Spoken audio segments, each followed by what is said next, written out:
I want to welcome you again to another What Drives You.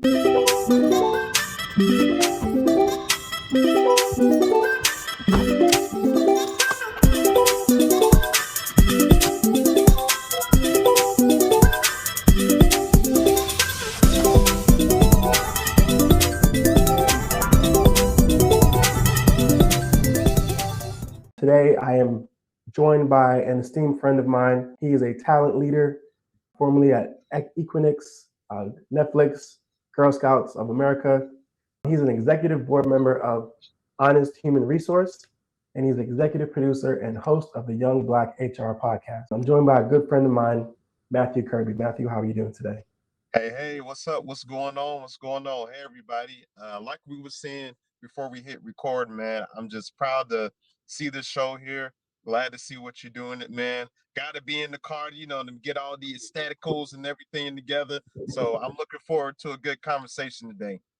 I did kind of give an introduction of who you are, but I would love to know like your story, a little bit more about you and like what kind of like life events led to where you are today.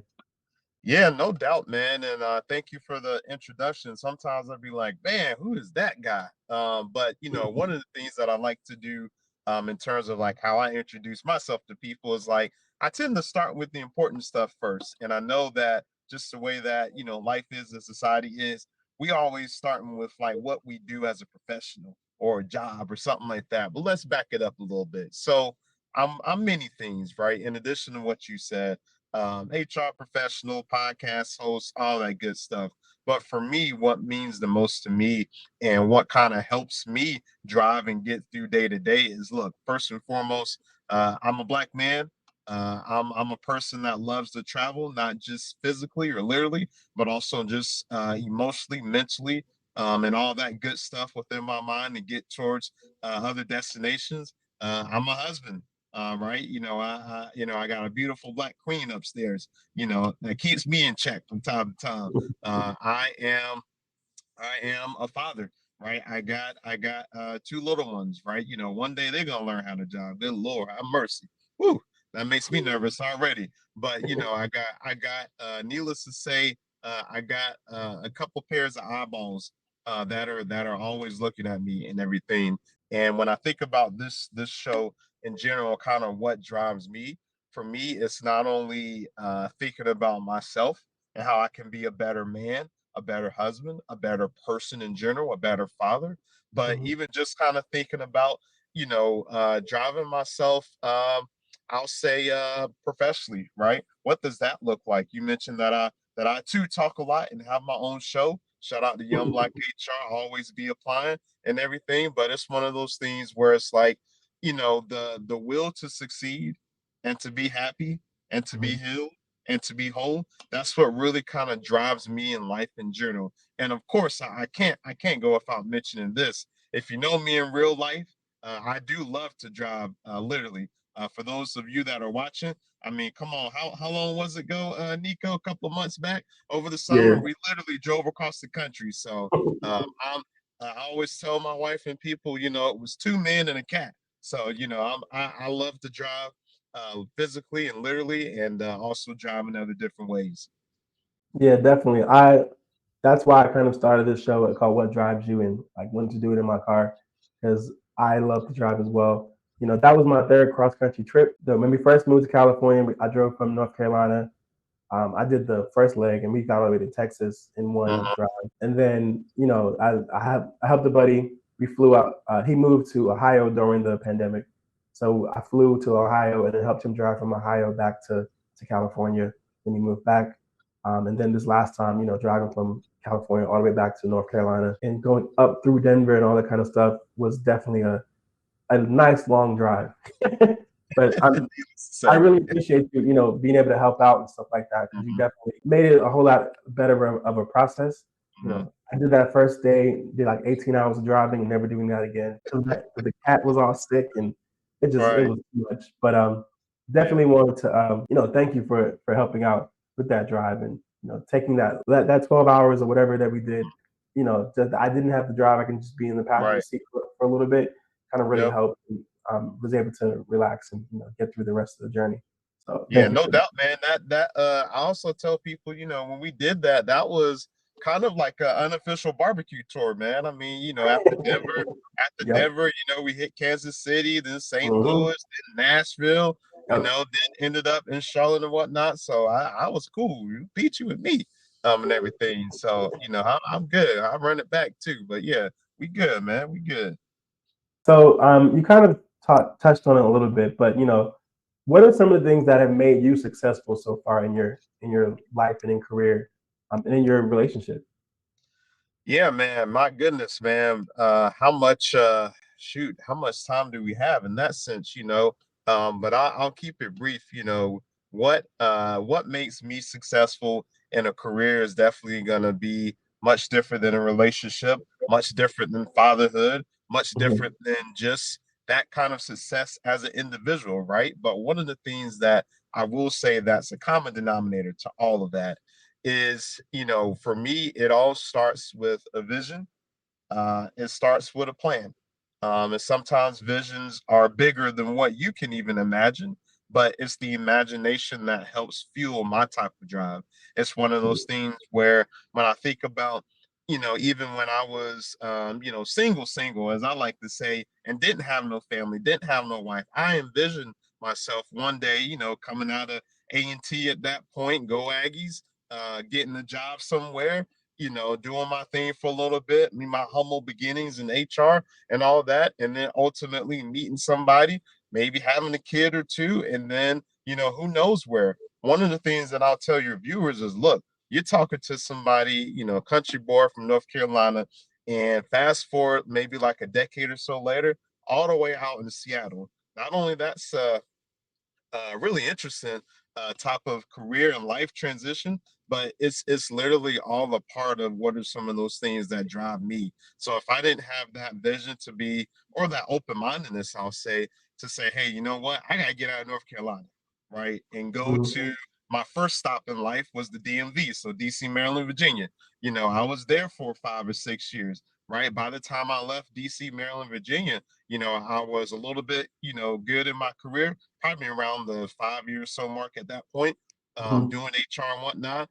I was not only in a relationship, but at that point, I was newly married by the time that we left the DMV. And then one of the things that I always like to add, a little razzle dazzle in there is, I was a father. Less than 90 days. So one of the things that I tell people about my parenting story is, when I had my first, she was born in July of whatever year. And then, by the time October came, 3,000 miles away in California, boom, as a new family, as a new job opportunity and all that. And then California for another 5 or 6 years in the Bay. Obviously, we met and connected together. And then, Hmm. man, I was just telling somebody, I was like, oh, shoot, it's been like 3 years since we've been in Seattle right now. So it's definitely been a Man. trip, definitely been a journey, man. And it's one of those things I couldn't have done it without a sense of vision, like I said, but also without honestly having that open mindedness. Because people in our community, I always joke around, black folks don't go past the Mississippi and whatnot. And that kind of gets into a lot of things. And at least for me, breaking some generational curses and just trying to move the bar so my son and my daughter and my wife in some ways they could eclipse me. So that's how I feel about that. No, that's awesome.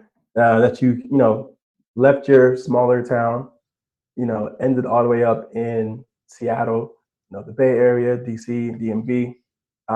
Because I come from a very small island. Hmm. I'm not American. I was born in Bermuda. My family, all my grandparents, great grandmother, everyone's in Bermuda. My parents had a vision to kind of further educate themselves. So we first moved to Virginia, moved back, moved to Atlanta. I lived in Delaware. Graduated high school in New York.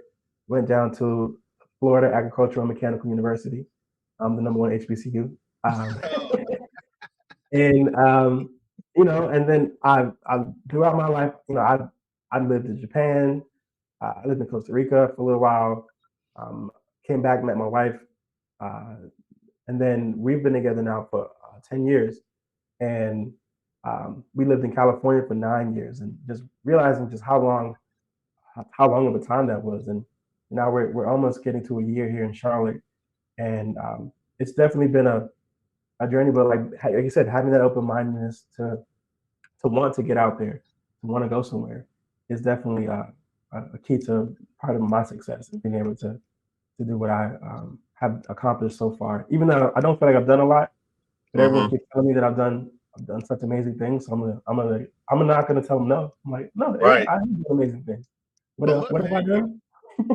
I don't yeah, know, man, but you've been killing it, man. And and even since, I've kind of, met you, and I think by that time, I feel like I had, I guess me and Dom at this point, we have met you a little bit before y'all first was here. And even just kind of thinking about that, looking at y'all, grow, develop, whether that's, physically, locationally, right, career wise, and all that, man, I feel like you are well on your way to being, what a lot of people consider that American dream, right? That dream of coming to the country and everything, and just being successful. Me, I was born in this ghetto, stirring the pot a little bit, but America gonna be America and whatnot. But I'm just kind of proud to just be like a witness of sorts and yeah, everything. And I definitely think, that drive that you have, not only for yourself, but for your wife and your kiddos, it definitely is a part of you all's success story, no doubt.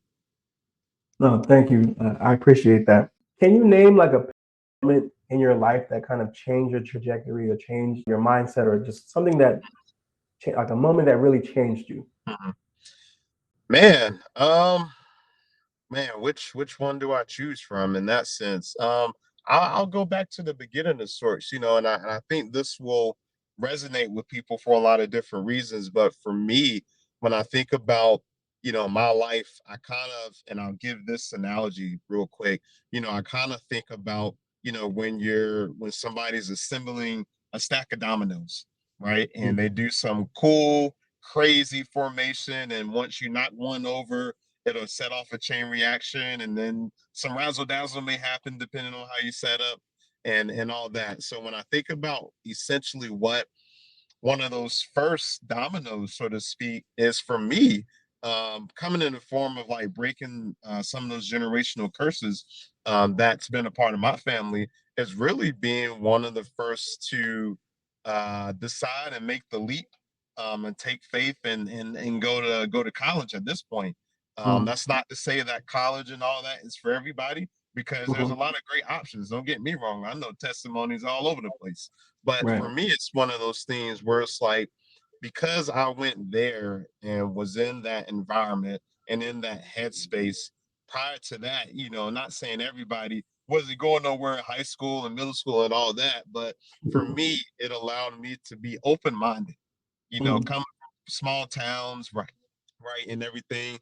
Sometimes you get that mindset, right? It's yeah. like, oh, finish high school, whatever, go get a job somewhere, help mom and them out and all that good stuff. So one of the first dominoes that I would give credit to is going to university, right? In that sense. Mhm. Because of that, it opened up my mind to not only help me decide what I wanted to do, right, Yeah. career wise and all that good stuff, but it also exposed my mind to um, different environments, different people, right? Colleges, universities, military, all that. That's just the melting pot. So that was Mhm. good. It was Yeah. great to, for me, it was great to be in a really dope and cool black space.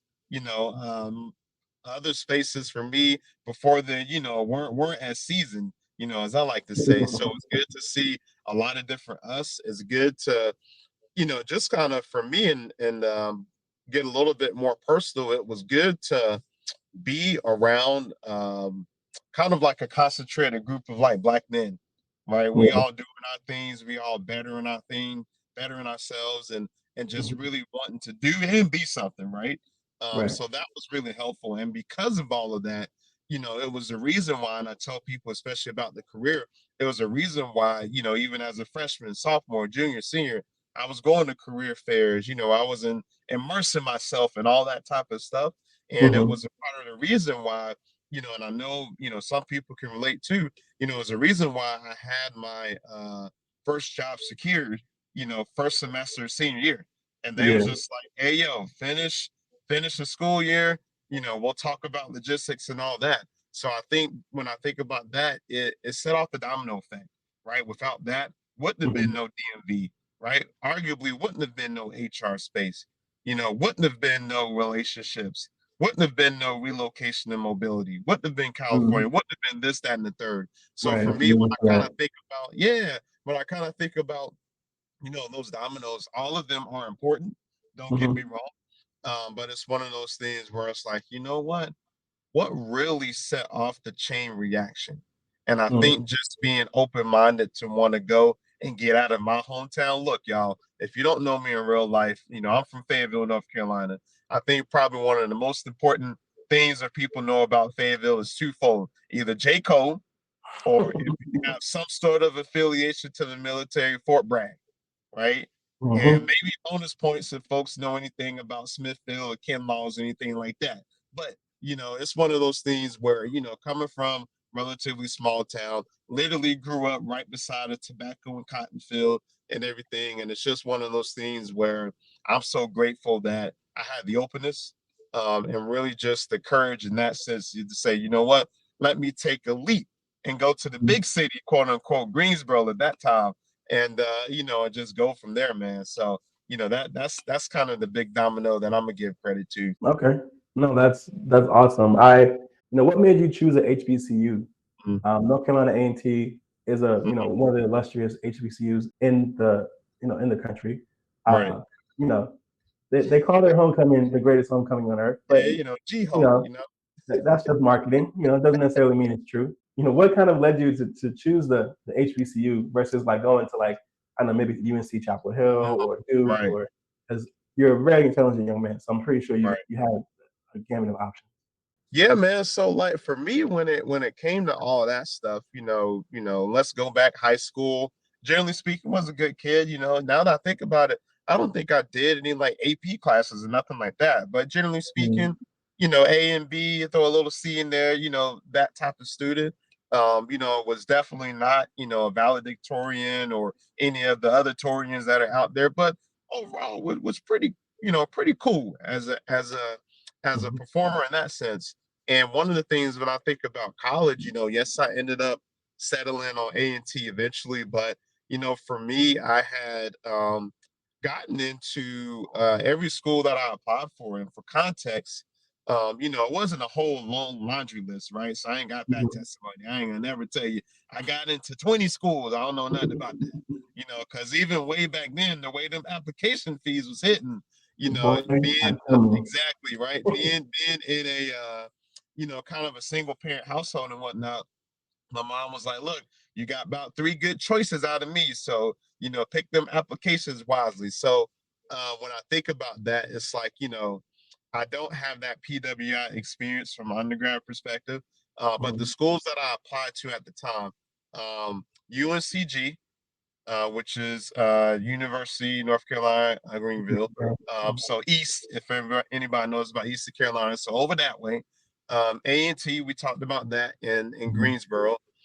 And then I applied, everybody from North Carolina, you got to be on one side or the other with this, but I applied to Duke as well because I'm definitely not a Chapel Hill fan. So that's a whole nother tangent. And luckily, I was able to, get into them. And one of the things that kind of made A&T the difference is like growing up, I had always had some sort of proximity around HBCUs, right? I'm from Fayetteville, right? Fayetteville State, right? Know a Mhm. lot of people, always doing their thing, right? But it's one of those things where it's like I thought that there was a bit more of a authentic story when we think about what a HBCU is and embodies. And don't get me wrong, lots of HBCUs out there, right? So of course Yeah. I knew about the NCCUs, the Shaws, the this, the that. But it's really one of those things where I think proximity to people that have been to A&T, really having a chance to go to campus and just kind of be immersed in that. But honestly, Mhm. when I think about it, and look, let's be practical, right? A&T gave the most money, right? You know, so they bought my interest, right? In that sense, Right. and it's one of those things where like, you know, I wasn't some sort of like personal finances guru back then, but you know, the idea of not having so much debt, you know, from an undergrad perspective, it was appealing to me, right? You Hmm. know, over UNCG, over Duke, and all that good stuff. So it's one of those things where, look, you know, money talked, right? In that Yeah. sense. So for me, you know, when I was doing undergrad and all that between '08 and 12, you know, North Carolina was giving out scholarships and grants and you know, getting Hmm. all these low income stuff and you know all that good stuff, right? Yeah. So that was for me the deciding factor. Also, what's important, and I want to be mindful for everybody out there, go to a school that has what you want to do, right, Hmm. or what you think you want to do, right, and you know, in terms of you know your degree and whatnot. For me, my undergraduate, I was psychology major and I was a Hmm. Spanish minor.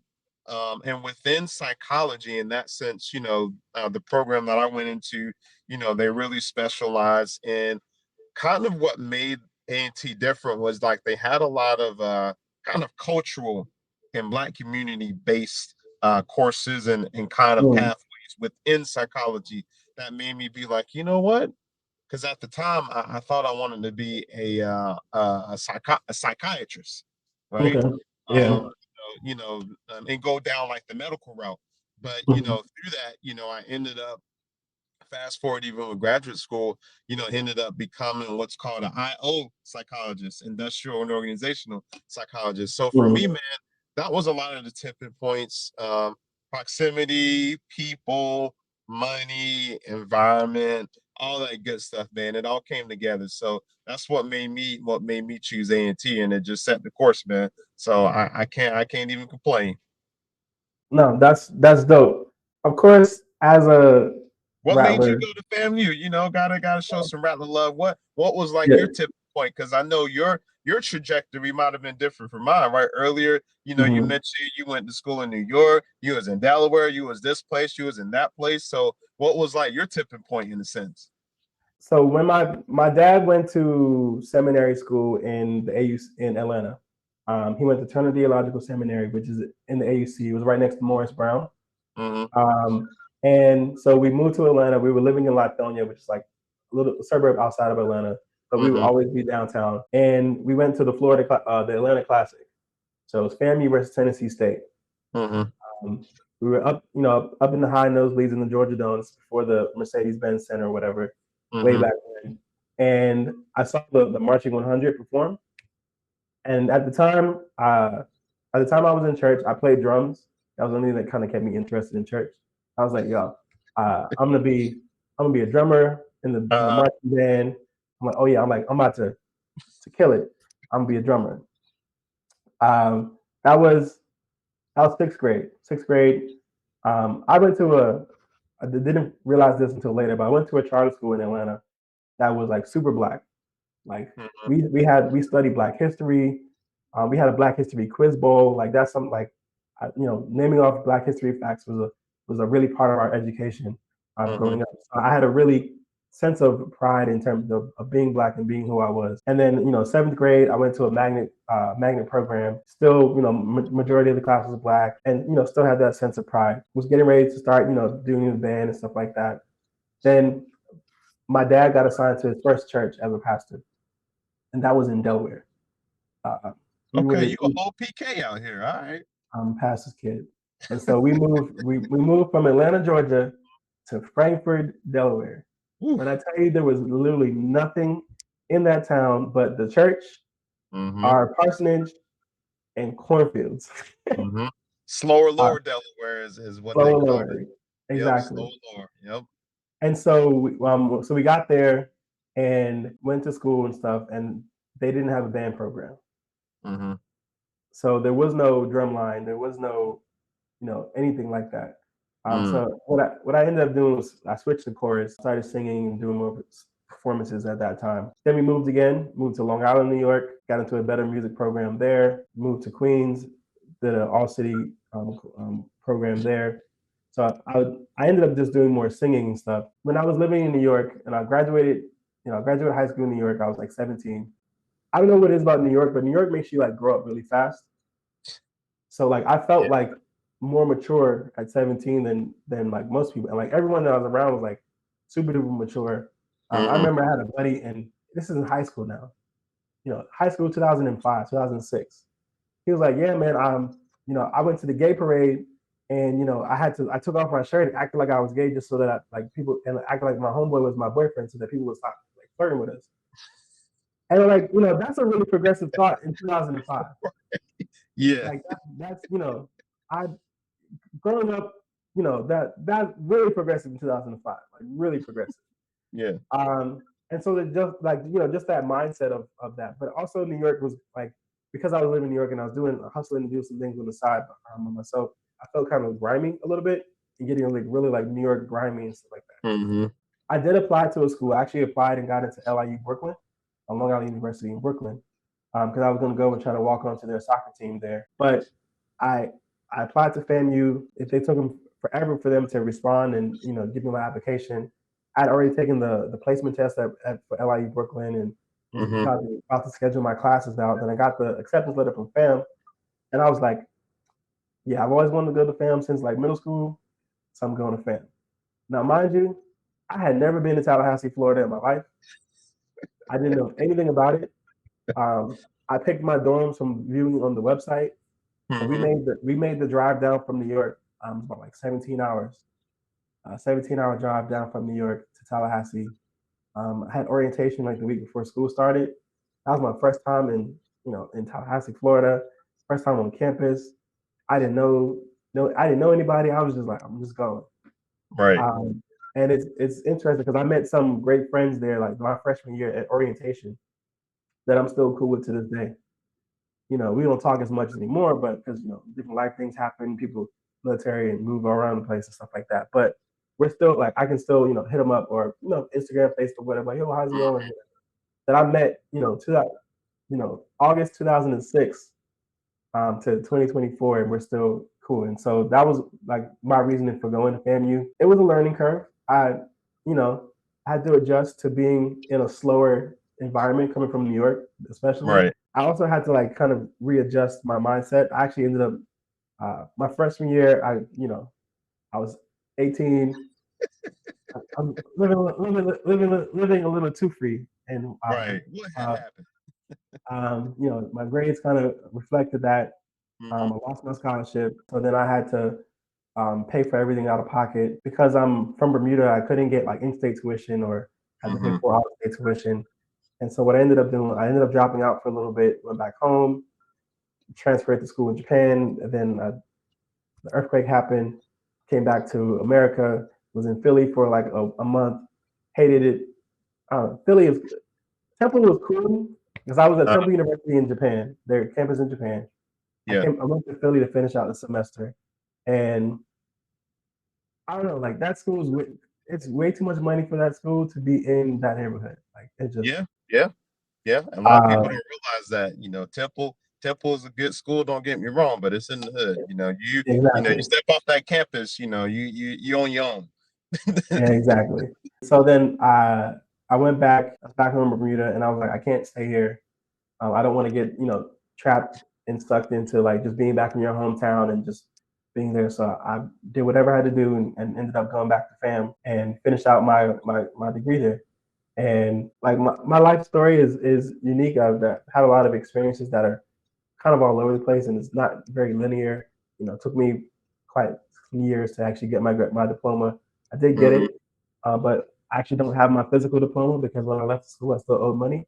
I paid it off. I just never ordered my diploma. So, and no one's ever Gotcha. asked for it. But I know that I went there. I know that I graduated. I can call them. That's all that matters. They can verify that I did graduate from the school. And Right. so, for any background check or whatever. And so my life is it's been kind of all over the place. But I really appreciate, the friends and the relationships that I built by going to HBCU. Some of the networks that I've been able to create from that. Like the reason why I was able to meet you and meet a lot of people when I was in the Bay Area, I had on a FAMU hoodie, because we have to rep wherever we go. Hmm. And somebody was like, "Hey, you went to FAMU?" I was like, "Yeah." He's like, "Oh, I went to Dell State, whatever. Or we played y'all in the homecoming, da da da. Let's keep in contact or whatever." and that's kind of how I started, building out a relationship there. So I, I'm always gonna be a proponent of HBCUs. My little cousin right now, he was on a soccer scholarship at a PWI. He hates it, and so his mom is trying to get him to go to an HBCU. Right. My sisters are always like, why do you love your school so much? Because they didn't go to HBCU. They went to their paths were completely different than mine, and they're like, I don't get it. Like, this is college. I got my degree and I'm out, like, type of situation. Mhm. But I love it, and I respect anyone that went to HBCU. Of course, I'm gonna say mine is the best, but that's just because how we are as a school. Right. In general, that's just how we are. I actually encouraged my cousin to go to A&T because I think it's a very good program. I almost went there. I did. I Mhm. went. I visited on a college tour, and it was on my short list of schools. It was between FAMU, A&T, and Norfolk State. Those are the three Okay. HBCUs that Okay. I had to consider. But ultimately, FAMU was always number one. So Mhm. uh, I'm glad I went there and became a Rattler, and I try to encourage my kids, and I'm not gonna tell them you have to go to college right away. Right. Um, I'm more want to lead them on the path of, like, maybe go to junior college first to get Mhm.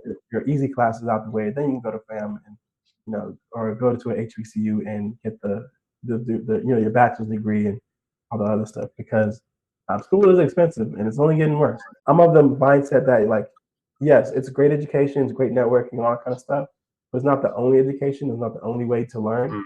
It's not the only way to be successful. There's a million and one ways to be successful in this world, but I will say that HBCUs have made a part of the reason why um, I feel like I'm a success today.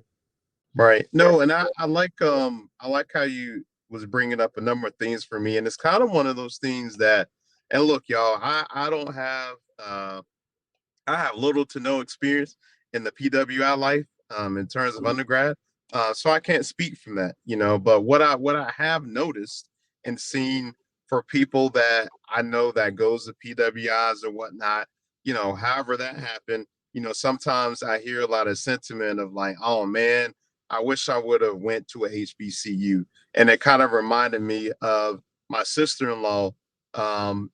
She was doing her thing in high school, smart kid, all that, and you couldn't for the life of her couldn't get her to even look in the direction of HBCU. Make a long story short, she ended up, where was that school at? She ended up going way up New York to Mm. Ithaca College. And if Okay. anybody knows anywhere about that direction, Ithaca is like down the street from Cornell, if I'm getting that correctly. So she went to Ithaca College, went there, didn't really like it. She stuck it out, didn't Hmm. really like it and all that. And it's just one of those things where I hear and see so many of those stories. So even just thinking about from what you were saying from a kid's perspective, we don't have to push them to go to college, right? If anything, push them to think about what they want to do. Once Hmm. you have an idea of what you want to do or think you want to do, now let's talk about and reverse engineer on how to get there, right? Yeah. So if college is a step to get to wherever, all right, bet. Let's go ahead and do it. Go through that route. If other ways are a step to get there, all right, come on. Let's go ahead and do that too. But it's just one of those things where I always would encourage, especially like the youth and everything, if possible, to Hmm. be exposed to it, to at least at some point go to one, at least for a tour or something like that. Because even when I think about it, granted you're in Charlotte now, but you was in the Bay. Granted, I'm in Seattle now. I was in the Bay. When you start to get on this half of the country, sometimes the concept of HBCUs is like foreign, Orange. Yeah. right? And all people know is PWIs and whatnot. So, going back to one of your earlier questions, for me, I'm just glad that, I was courageous and brave enough to be even Hmm. open-minded, right? And have that Yeah. exposure. So I think that goes a long way. No, definitely. I only had that small brief amount of time at a PWI Hmm. at Temple. Now, being at a Japan campus is a slightly different experience because most of the classmates were Japanese. Right. How did Uh, you end up in Japan? That's what I want to know. Because first, you was at FAMU, you said you went back home, and then you mhm. fast forward a little bit, you in Japan. Wait, how we get there? How we get on the other side of the world? So I dropped out, and I was back home in Bermuda, and I was working. I was working for this insurance company. Mhm. Didn't really like it. It was, it paid the bills, but I wasn't the best employee at the time. I can say back and admit that. But I did learn, like they did just give me feedback to make me a better person and make sure that I got better by the time I left. But um, honestly, this is gonna really sound funny. I was watching the show How to Make It in America, Mhm. and at the end of the season, it was about like them creating a clothing brand and stuff like that, which Mhm. is something I had a passion for too. And at the end of the season, they was like, "Yo, let's go to Japan." And I was like, "Huh, I never thought about that. Let's see let's go to Japan." I looked up I looked up different schools that were there that I could possibly maybe transfer to. That's how I found Temple University. They had a Japan campus. So because it was an American school, it was easier to transfer credits and stuff. Mhm. And then I transferred. I literally packed, got on a flight with a large suitcase, flew 2 hours to New York, and Mhm. then 15 hours from New York to Narita in Japan's airport. And, I was out of Japan. Uh, it was it was an experience. Yeah. Um, Ironically, I had a cousin that lived out there that I got connected with. There's Mhm. not Bermudians don't. I don't know how we Bermudians love to travel, like because we're a fairly well off country, and there are a few of us that like will actually go places. Right. So there was one guy in Bermuda, a cousin of mine, uh, with a different last name than me. He he had moved to Japan. He had married a Japanese woman and moved her back to Bermuda. Like his Mhm. kids were growing up in Bermuda and stuff like that. Because he did like martial arts, and that's how he got into the Japanese culture. Mhm. But then he introduced me to my other cousin. His name is Aaron Hassel. Same last name as me and everything. And he was out. He was living in Tokyo, just just out there, just enjoying life. Um, but yeah, I just decided one day, watching How to Make It in America, that they said let's go to Japan. So I was like, all right, let me figure out a way to get there, and I ended up transferring. It was a Yeah. great time. I was planning on living over there for like a few years. Like I wasn't going to come back right away. But that was in 2011, and the Fukushima earthquake hit, which is like a 9.1 on the Richter scale, which is ridiculous. The aftershocks were in the eights and sevens, so which are Wow. huge earthquakes by themselves. Still got PTSD from that experience, but I ended up leaving Japan. Haven't been back since. I really miss it. It was a great, amazing city. Tokyo was like probably the best city in the world because it's as big as New York. It's as diverse and as multicultural as New York. So many people, but it's super clean, super safe. Like you're not really worried about crime or anything like that. Travel around and not really have Right. to worry too much. But yeah, so that's kind of how I ended up in Japan. And then once I came back, because the earthquake was in March, I still had like a month and a half of school left. Mhm. So I ended up going to Philly, uh, finished out the semester in Philly at the main campus for Temple. It was cool, but it wasn't the same. And so it's like if I'm gonna stay in the States, I'm gonna go back to FAM because FAM is like I had more familiarity. When Right. you're at a PWI too, like you end up hanging out with all the other black students. So like might as well go to a school that where the majority of my teachers look like me so that I can Mhm. relate to my teachers. My guidance counselor look like me. The dean looks like me. Like everyone, because I don't have to go to the Black Student Union. I just go to the Right. student union. Right. You um, right. The school is the Black Student Union, all of it. exactly.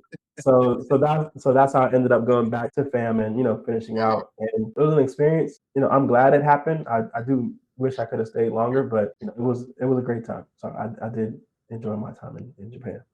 That's dope. And what I'll say real quick to that, man, like I think that's one of the things, and I'm not looking at it in a regretting type of way, but it kind of reminds me of like, dang, that was the one of the only things I didn't check off on my list per se, as a Spanish minor. I ain't get out of the country. Right. My Mm. mindset wasn't even there yet. I don't even think now that I think about it, I don't even think during undergrad I even had my passport.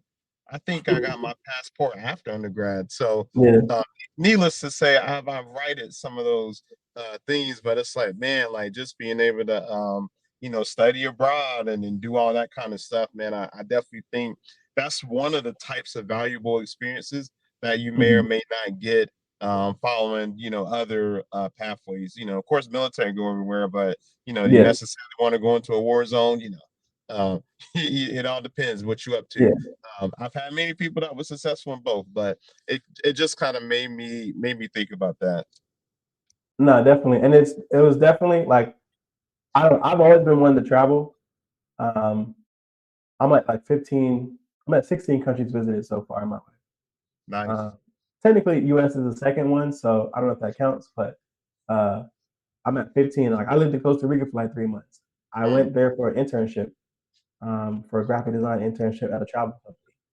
mm, Don't ask me what I was doing in Costa Rica or how I ended up there. I was like, I just want to go, and it was an opportunity. And I was like, shoot, let's go to Costa right. Rica. It was unpaid. I had to pay for myself that whole summer. I didn't make money like I normally did, and so it was a bit of a struggle. But I can say I lived in Costa Rica, and I had Mm-hmm. a great time.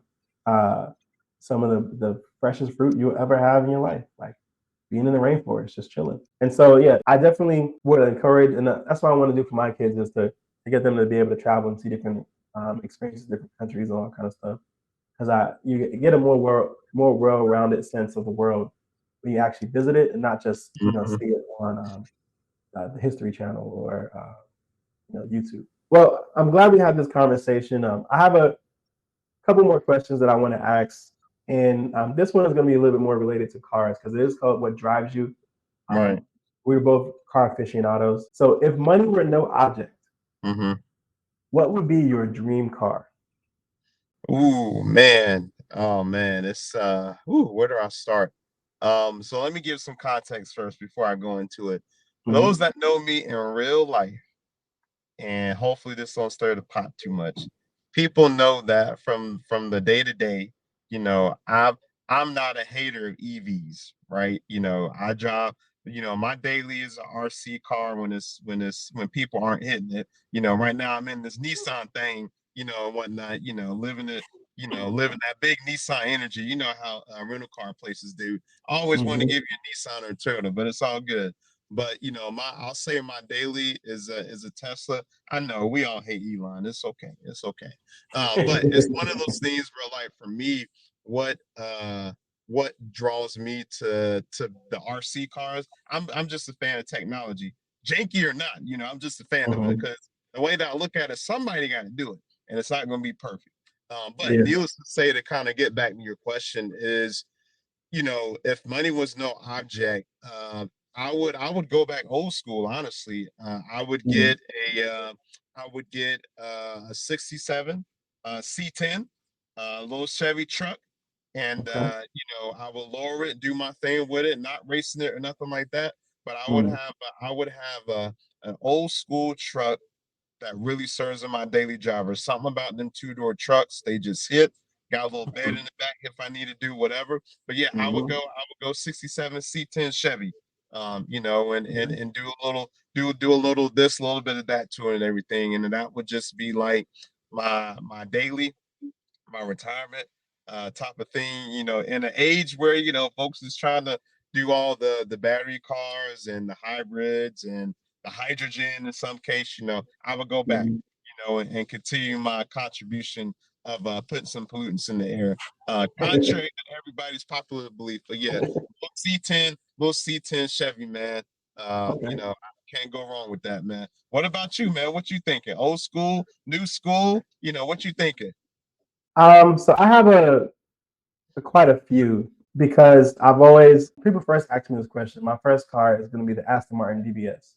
Mm-hmm. Uh, I was a huge James Bond fan growing up. I've watched every single James Bond movie, um, and that was my favorite one out of the James Bond cars. And so that's gonna be number one.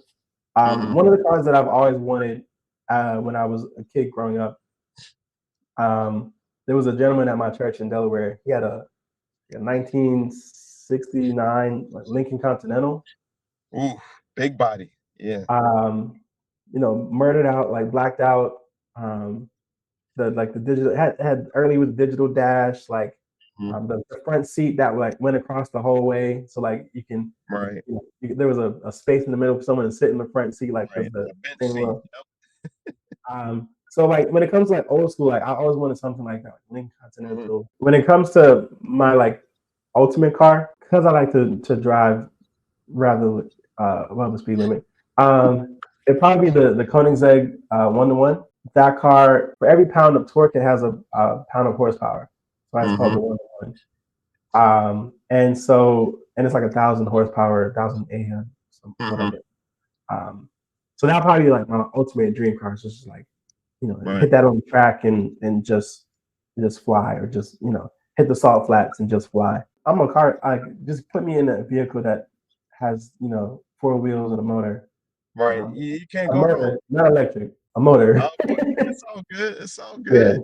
And I'll jump in and say this. I try to tell people, just because you drive an EV, don't necessarily mean you're a tree hugger, or what's the other name that they call Tesla owners, or one of those Elon fanboys.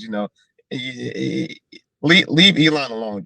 He crazy. He Yeah. do his own thing. Don't get me wrong, but the result, and where a lot of people want to be, he has generational wealth, children, right? Hmm. Which is dope. Don't get me wrong. But it's one of those things like where you're saying like, Aston Martins, they're dope.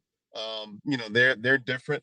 I'm somewhat of a fan of like the 707s that, not too long ain't been out, and Hmm. everything. So but also I pick on British cars, that reliability gonna be something.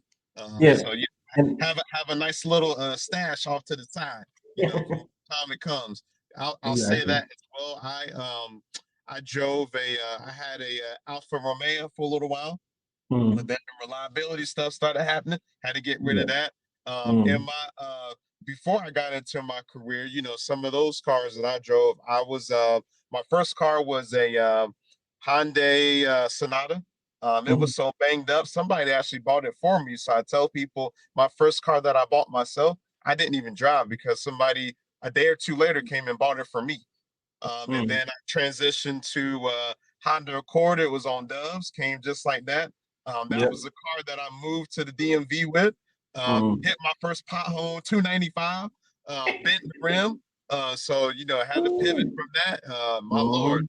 Mhm. Then from there, I went to I got into the German space at the time. I think my first German car was a Jetta, a Volkswagen Jetta, real Mhm. clean, at the Yeah. time.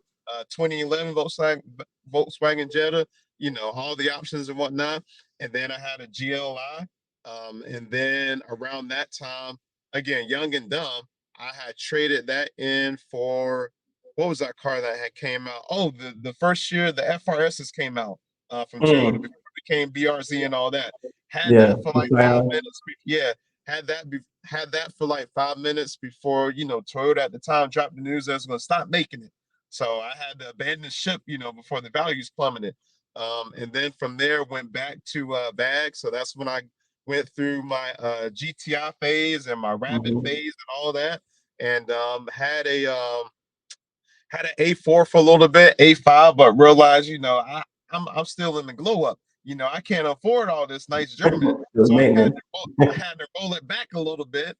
Yeah. Then eventually, by that time, that's when I was in a relationship, and we went through the Jeep thing for a little bit. Mhm. So I had at one point had a Wrangler, had a Cherokee, had a Renegade before we came Mm. to California. Sold Yeah. my GTI because by that time was in a relationship. Only had enough money to send one car over, and sometimes Mhm. life is about compromises. So For let it sure. go.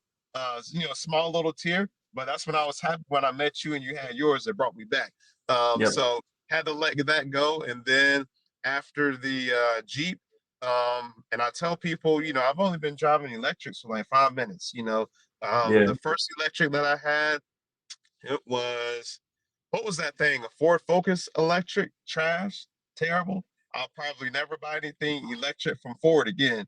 Um, the ironic thing about that had a Mach-E for a little bit, and that Mhm. reaffirmed my reason why I should have stayed away. But Needless to say, needless to say, then Tesla came out, and at that point, finally had a little bit or enough money to finally get one. So, like my car journey, it's been all over the place. I tell people, especially folks who love doing mods and all that stuff. Nothing wrong with that. I was just too broke to be heavily modified stuff. Yeah.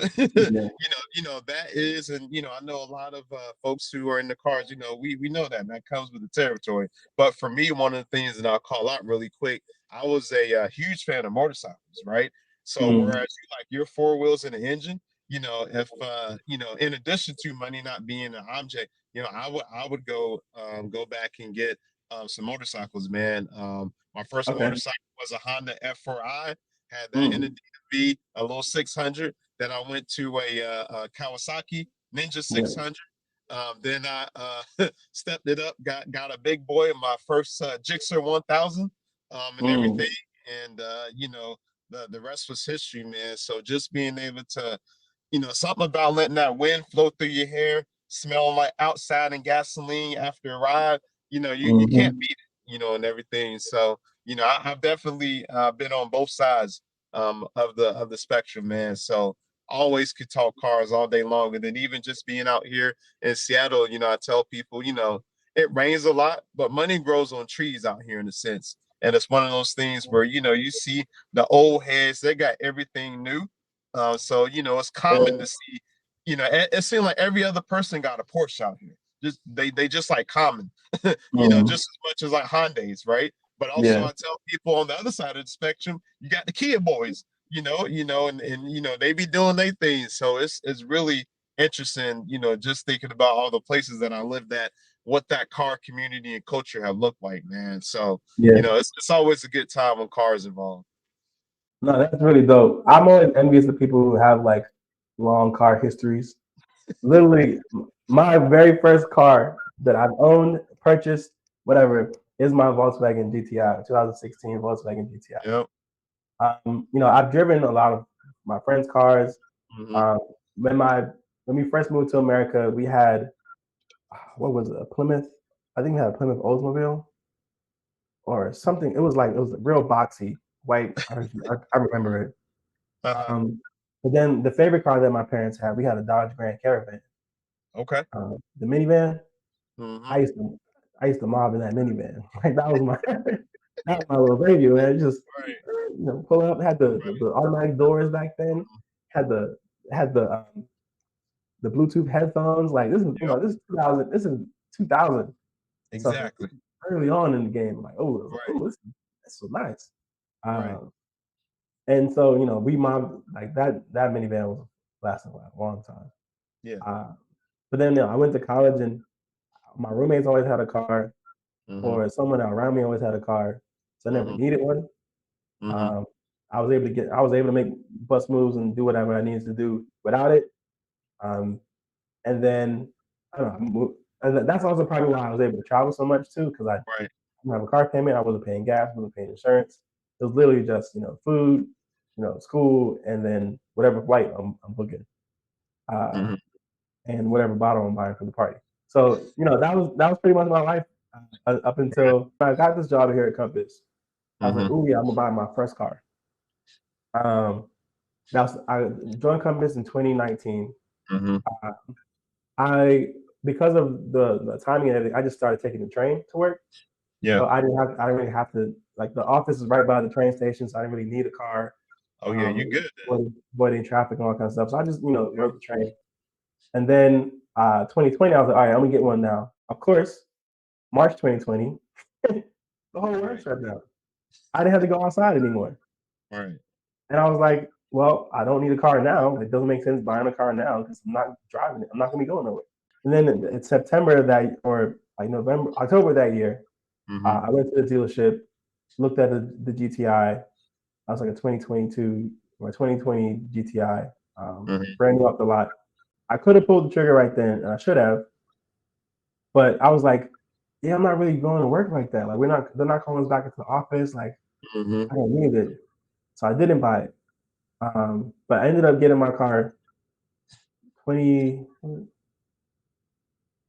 I almost had it 2 years now. Wow, I just realized that. I Dang. bought, Okay. yeah, I'm just Yeah. realizing it's been almost 2 years since I had my car.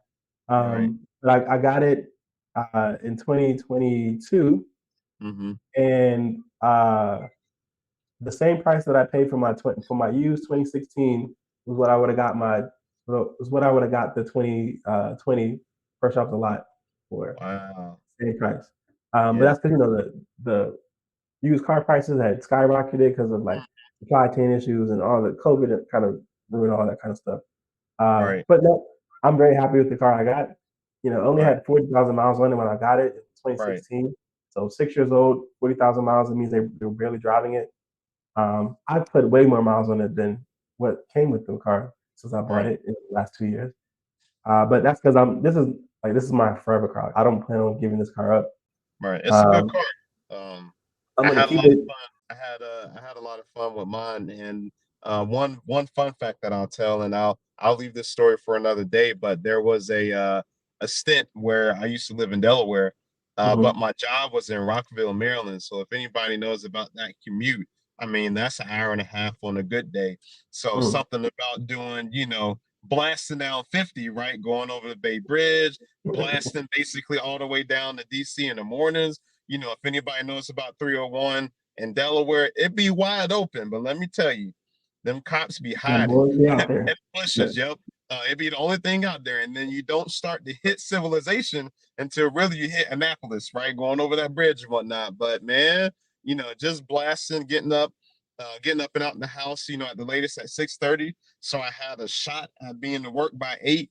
It was some fun times blasting, man. And the only other thing for right now I'll add about cars is, maybe this is a question that you can ask too. It's like, what's the one car that you had the opportunity to get at whatever stage in life that you didn't? And when I kind of think about a lot of my car conversations, right around the first time that I got my first car, the car that I missed out on the opportunity that I really wanted it, but at the time I couldn't drive a manual, and Mm. was willing to risk it all and just buy it without knowing how to drive it. Was a when those SRT fours was out, those neons. Mm. Yep. Yeah. Oh my goodness, man. They were fun little cars and everything, but at the time I couldn't drive a manual and I didn't want to mess up the transmission. So I would definitely, I'm sure a lot of them are abused and ran hard now, but if I ever had to spin the block on like kind of a younger me or Yeah. arguably some sort of childhood car, I'd find an SRT4 somewhere and just have a little Mhm. fun with it. Yeah. No, that was a really good question because I immediately thought of the car Hmm. that came up when I. So when I moved to New York, the legal driving age in New York is 18. You don't Right. get your permit until you're 17. Because in Delaware it's 15, you get your permit, and Right. then 16 to get your license. So I moved to New York, couldn't couldn't get my permit, couldn't take driver's ed or Hmm. whatever, not yet. But we had a friend of ours who he had a 1996 red Acura Legend, Sheesh. Yeah. manual with the short stiff stick, like he Mhm. had modded a little bit. Beautiful car. He was like, yeah, I'm getting ready to sell it. I was like, how much you want for it? He was like, 5 bands. And I was like, I bet. I can go home. I can go to Bermuda, work for a couple months and make that and come back. Uh, as soon as my dad saw it, he was like, no. And I was like, why? I was like, I got the money. He was like, no. He was like, but I was like, it's a nice car. No. He was like, Mhm. that car is my buddy. He's super pale, super really light skinned, but he would get pulled over a lot in it. And for he would often joke that getting pulled over for DWB, driving while black. And Mhm. so my dad was like, if he is getting pulled over and you see how light he is, I'm not letting you drive this car and he can keep getting pulled over all the time. Right. But that was the one car, 1996 Mhm. red Acura Legend. I think it was on Dubs too. Um, 2-door coupe Yep. that that that I could have had the money for it and everything, and my dad told me no. So yeah, Right. so Maybe he that's was looking out for you, man. maybe I don't know. I still wanted it. I still kind of want it now. Like I would go back and get that car now. That thing Right. was beautiful. But yeah. So I know we've been talking for about an hour now. So I just want to kind of bring us to our last question. We're both fathers. We're both in our careers and all that kind of stuff. But there is going to come to a point where we are going to pass on to the next life. Not saying that it's going to happen anytime soon, but when you do, finally, make the transition to be with the ancestors, what do you want to be remembered for? Man, that's a good question. It makes me think, number one, how much time we have in that sense. But, hopefully I want to, when I think about what I want to be remembered for, I kind of first start to look at it from a quality, not quantity thing. Mm-hmm. Sometimes I hear people answer this question and they just have a whole laundry list of stuff. Blah, blah, blah, blah, blah, blah, blah, blah, blah. For me, I want to be remembered for or as a representation of no matter where you come from, if you have an open mind and a little bit of strategy, you can go wherever you want, whether that's physically, mentally, emotionally, spiritually, financially, or whatever.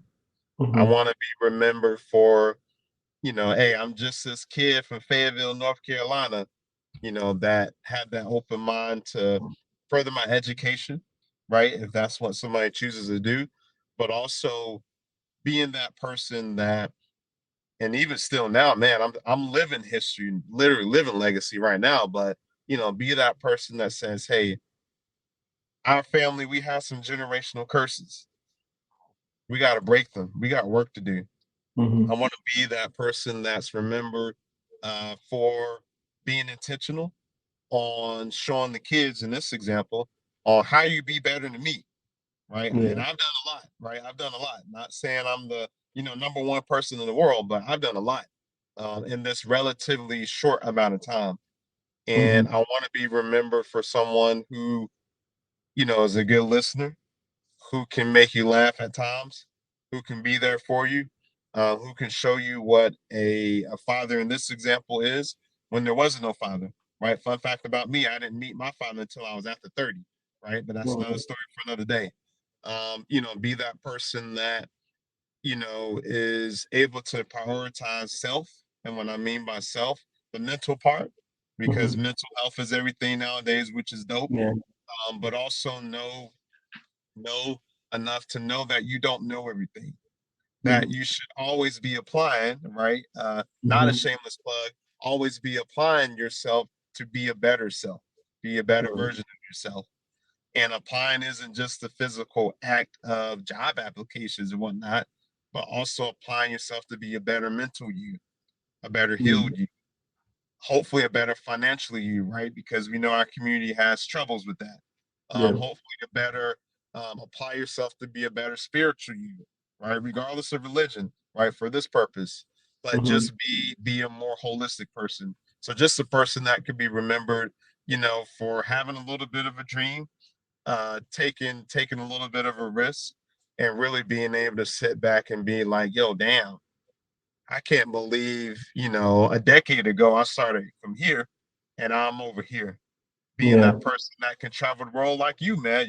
You in a sense are kind of like a little mentor. You've been everywhere, I feel like, in that sense, So it's one of those things where I just want to be remember for being a great soul, an awesome human being, a dope father, a dope husband, and all that career stuff and whatnot. That's in the background, honestly. But really Yeah. being able to be really being able to be that person that says, hey, look, here's where I'm at, here's where I want to go, and enjoying that journey on how you get from that A to Z. So that's what I want to be remembered for, no doubt. No, man, that's dope, man. Um, I'm sure you're going to be remembered for that because Mhm. I think that's who you are now. You're living in that truth now, and so Yeah. you definitely be remembered for that, for sure. Yeah, man. Hey, Um, let me spin the question on you, man. You setting the dynasty up and everything. What does Mr. Hassel want to be remembered for, man? I want to be remembered for. I'm